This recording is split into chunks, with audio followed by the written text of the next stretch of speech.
On the December 21st, 1971, a hospital in Kirkuk, Iraq, admitted a patient suffering from a series of strange symptoms.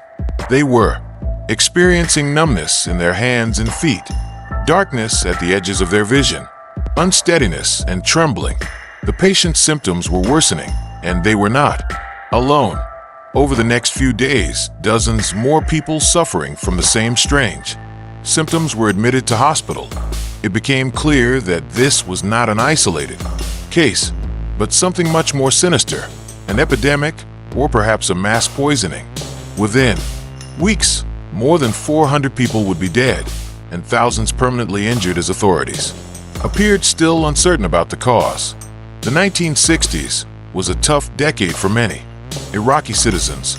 Political and economic instability had combined with a series of droughts to create a serious food shortage, which was particularly severe in remote parts of the country. Indeed, the situation was so dire that farmers had resorted to eating grain they had purchased for planting just to keep themselves and their families alive. This, of course, only contributed to future poor harvests. To remedy this problem, the government of Iraq looked to import a large quantity of grain for planting, in the hope that a bountiful harvest would set the country on the road to better food security. After some negotiation, the government were able to strike what seemed like an excellent deal with an American firm, cargo company. It was a big deal, so big, in fact, that Cargill sent a representative to visit Iraq personally to offer their thanks to the government. In total, 73 million kilograms, or 73,000 tons of wheat, grain, and 22 million kilograms, or 22,000 tons, of barley would be shipped to Iraq, the grain from the U.S., and the barley from a facility in Mexico. The Iraqi buyers foresaw one problem: these vital grains were prone to developing mold during transit. To prevent the nightmare scenario where the product arrived spoiled, they insisted that a fungicide be used. The fungicide they decided on was methyl mercury. Coating grain with methyl mercury is a cheap and effective way of protecting the grain from mold, and also ensures that the grain will not sprout before it's planted. Mercury compounds are, however, extremely hazardous to human health, and as such, mercury-coated grains cannot be eaten, although the grain they produce, when planted, is safe for human consumption. At the time, the dangers of methyl mercury were well known.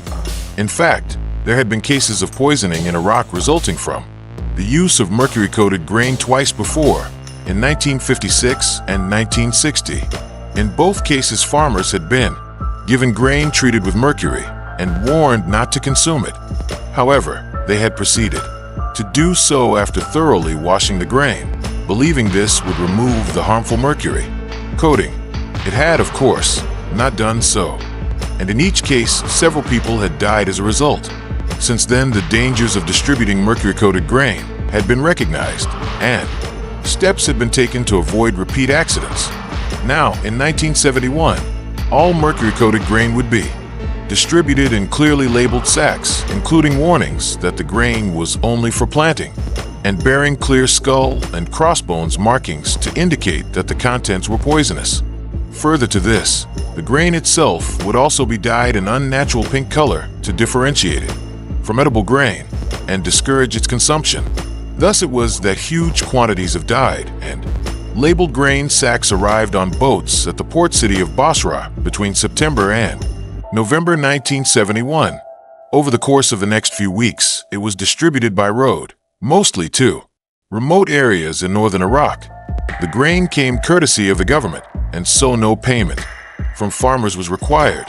Distributors were, however, instructed to brief farmers that the grain could not be eaten and was only for planting. A signature or thumbprint to indicate that the farmers understood this should be obtained before the grain was handed over. This was where things began to go wrong. The planting season was almost over by the time the grain arrived, and so distribution was carried out with a degree of urgency. Thus, farmers were not always made a sign to show they had understood the dangers of the grain they were receiving. Some farmers were not warned at all. Even among those who were warned, some disregarded the advice.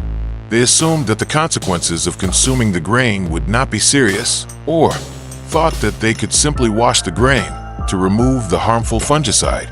Some farmers fed the grain to their livestock, saw no immediate adverse reaction in their animals, and thus assumed the grain was safe for humans too, not realizing that the symptoms of mercury poisoning might take weeks to appear in some animals. The warnings on the sacks of grain were clean and unequivocal, but the text was in English or Spanish, languages that few Iraqi farmers could read. The skull and crossbones symbol that adorned many sacks was, in the West, widely understood to indicate poison, but in Iraq it carried no such connotations. These warnings went unheeded. The end result was that much of the grain, delivered too late in the season to really be planted, ended up being made into bread to be consumed by farmers and their families, or sold on to others. Bread was a staple food, and most people in remote areas consumed it with every meal. The pink dye, intended to indicate that the grain was not safe to consume, resulted in bread with a novel pink tinge, which made it particularly attractive to children. Still more of the grain was used to feed chicken, sheep, and cattle, which produced milk and eggs, or were eventually consumed in turn. Within weeks, the first people suffering from mercury poisoning were admitted to hospital. They suffered from a loss of vision, sometimes amounting to sudden and complete blindness, as well as numbness in the extremities, and a loss of motor control. Many also suffered from painful gastrointestinal symptoms and rapid renal failure. The number of affected patients increased steadily. As December went on, daily admissions rose into the hundreds, overwhelming some hospitals. This rash of serious symptoms didn't go unnoticed, and given the history of mercury poisoning accidents in Iraq, doctors were soon able to identify the cause. Questioning of patients even allowed them to identify the origin of the grain that had caused this outbreak of illness. Within days, doctors had alerted the Iraqi government to the problem, but it was weeks before any action was taken. Indeed, it was January 1972 before the government began issuing advice about the tainted grain, stating that it should not be consumed. As the number of deaths steadily increased, the advice changed, stating that farmers should destroy the grain and that there would be severe punishments for anyone found selling it, up to and including the death penalty. Alarmed, many farmers sought to dispose of the grain as quickly and covertly as possible, sometimes dumping it into rivers and irrigation ditches. This, however, led to further contamination of drinking water, or of fish and animals who lived in or drank from these water sources.